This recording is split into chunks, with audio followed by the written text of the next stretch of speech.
A propósito de segurança, quando eu recebi teu currículo, foi colocado aqui, o que é real, né, especialização em engenharia de seguros na Escola Politécnica de Milão. É. Eh, Como é que foi isso, esse Ah, curso que você fez? eu quando vamos dizer assim, quando eu, escolhi a minha profissão, eu sempre tive a vontade de aprender, com outras perspectivas, que não fosse só aquela que nós estávamos vivendo no Brasil naquela época. Eu não posso esquecer que eu sou um filho de da abertura, democrática que houve, ou seja, a gente passou muito tempo sem ter muita liberdade aqui dentro e, ao longo do tempo, você vai ter necessidade disso. Bom, quando eu me formei, eu ganhei uma bolsa de estudos para estudar em Milão, e tinham vários cursos disponíveis. Mas o curso que me chamou a atenção, porque poderia ser mais prático para a minha carreira, que ainda estava no início, era o curso que em italiano chama, Ingegneria dell'Assicurazione. Basicamente, engenharia de seguros. Muito bem fundamentada na Itália, estou falando na década de 80, principalmente pela industrialização que existia naquele país, né? Seja na área automotiva, química, diversos segmentos onde eles tinham um trabalho de análise de risco, análise, não é só risco da atividade, é risco da oportunidade, o que é mais grave ainda. E aí, eu fui para lá com um grupo de colegas, etc., e fiquei por um ano na Itália. Foi uma experiência, assim, muito importante para mim, não só pelo curso, mas também pela vivência que te dá e pela oportunidade de você olhar o mundo de forma diferente, né? O mundo estava se abrindo, né? 89 houve a queda do Muro de Berlim, né? Então, nós estamos a gente estava meio que num caldeirão naquele momento, né? Verdade, tudo foi acontecendo E simultaneamente. ainda vi o Maradona jogar, pô. Como inimigo, você estava em Milão, Exatamente, foi exatamente como ele. a gente transmitiu os jogos do campeonato italiano exatamente Eu nesse lembro, período, né. eu lembro. Era uma coisa muito legal. Você conseguiu implementar coisas desse curso na sua empresa? Então, você sabe que no começo a empresa era muito pequena, né, eu te falei, cinco funcionários, você está muito mais operativo do que estratégico, né. Aí, à medida que os anos foram passando, a gente vai ficando mais estratégico. Quando você fica mais estratégico, você começa a olhar aquilo de uma forma diferente, não é só a operação que interessa, é o conjunto dos fatores que te interessa. Então, sim, consegui olhar isso de uma forma mais sistêmica e crítica, para que a gente pudesse ter uma empresa que se protegesse, que tivesse alguns cuidados. Mas isso foi ao longo dos anos, a gente aprendeu um pouco com erros e acertos, entendeu, Flávio? Uhum. Como toda empresa que vai sendo desenvolvida pelos donos, é tentativas, acertos, erros, retroalimentação, porque você não erre várias vezes, né? Então, o conjunto geral é a média dos acertos menos os erros, né, não pode ter mais erro do que acerto. Perfeito. Como é que um dos 5 funcionários da empresa vira dono da empresa? É, pois é. Isso daí eu acho que você tem que perguntar para o meu sócio, mas Mas ele deve ter as razões. mas eu te digo o seguinte, eu acho que a gente tinha uma identidade de propósito imediata, né.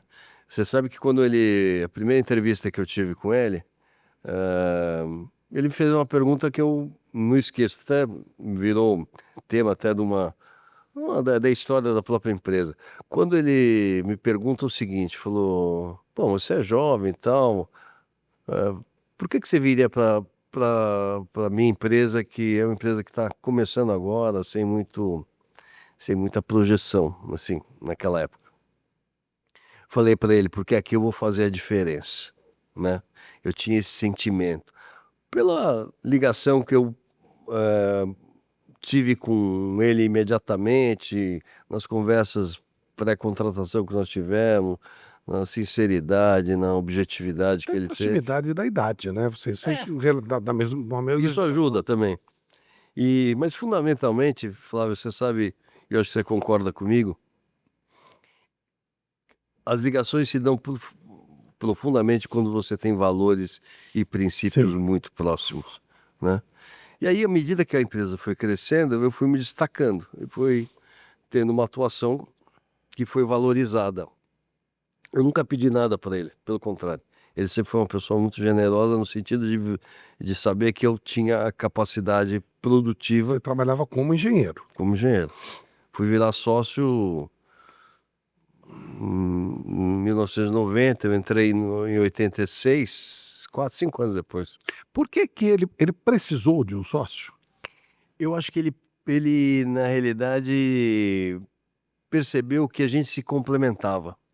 Ele tinha uma visão, assim, muito ordenada, muito organizada, e eu era uma pessoa muito destemida no sentido de muita energia para trabalho, comercialmente muito, com boas ligações, uma capacidade imensa de me dedicar. Então, foi uma coisa natural, né, foi uma Uhum. coisa que foi vindo naturalmente, e a gente tem, assim, uma identidade entre eu e ele muito próxima.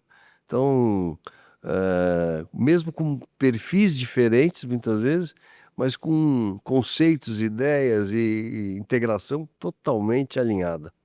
Ele fez uma pergunta para o seu Takaoka, É. quando ele estava se formando: "Abra uma empresa ou vou trabalhar como engenheiro?". Se alguém fizesse essa pergunta para você hoje, um jovem que está estudando ou que está nos vendo aqui, o que que você responderia? Vai depender do que eu, perceber dessa conversa que eu estou tendo com ele. Mas em geral, eu vou responder o que eu responderia para mim mesmo. Eu não conseguiria, se eu fosse jovem, sem ter uma experiência prévia, imaginar abrir um negócio.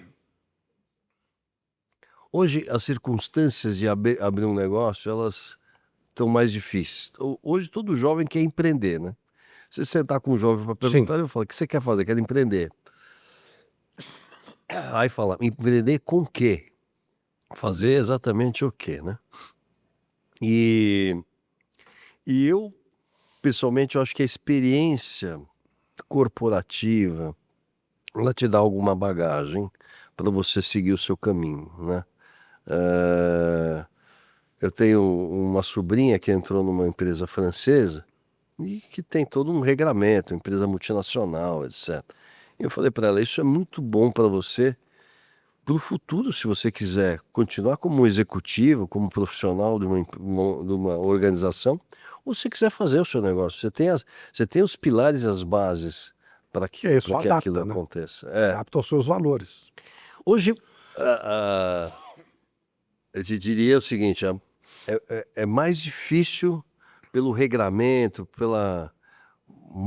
por tudo que houve de evolução, mas também de responsabilização ao longo desses últimos 40 anos, é mais difícil você ter uma empresa do que era no passado.